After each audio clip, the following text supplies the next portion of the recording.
কাশ্মীরে পেহেলগামে হামলার পর ভারত ও পাকিস্তানের পাল্টাপাল্টি পদক্ষেপে ভুক্তভোগী দুই দেশের সাধারণ মানুষ।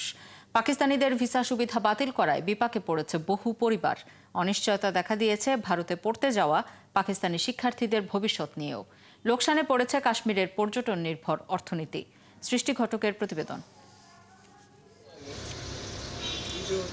কাশ্মীরের পেহেলগামে হামলার পর থেকেই থমথমে অবস্থা বিরাজ করছে সেখানে। হামলার পর ভারত নিয়ন্ত্রিত কাশ্মীরের ৮৭টি রিসোর্টের মধ্যে ৪৮টি বন্ধ করে দিয়েছে ভারত সরকার। এছাড়া নিরাপত্তা নিয়েও রয়েছে উদ্বেগ। ফলে সেখানে পর্যটকের আনাগোনা কমে গেছে লক্ষণীয় হারে, আর এতে বড় ধরনের লোকসান গুনতে হচ্ছে এই খাতে সংশ্লিষ্ট স্থানীয় ব্যবসায়ীদের।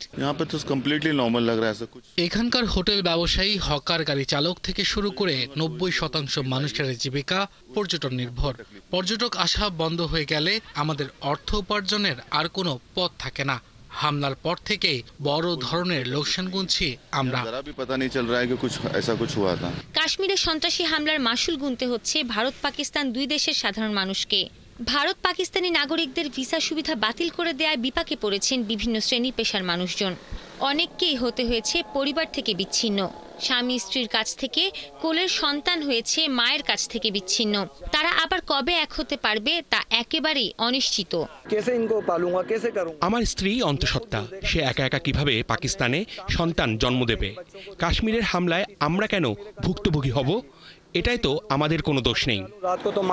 অনিশ্চয়তায় পড়েছেন ভারতের ভিসা বাতিল হওয়া পাকিস্তানি শিক্ষার্থীরাও। অনার্স ফাইনাল পরীক্ষা হওয়ার কথা জুন মাসে। চাকরির জন্য প্রস্তুতি নিচ্ছিলাম, কিন্তু হঠাৎ করে সব পরিকল্পনা মিথ্যে হয়ে গেল। ২০০৮ সাল থেকে আমি ভারতে থাকি। এখন ভারত থেকে বের করে দিলে কোথায় যাব? গত ২২ এপ্রিল থেকে প্রায় ৭৫০ জন পাকিস্তানি পাসপোর্টধারী সীমান্ত পেরিয়ে নিজ দেশে ফিরে গেছে। অন্যদিকে প্রায় ১,০০০ ভারতীয় পাকিস্তান ছেড়ে ফিরে গিয়েছেন ভারতে।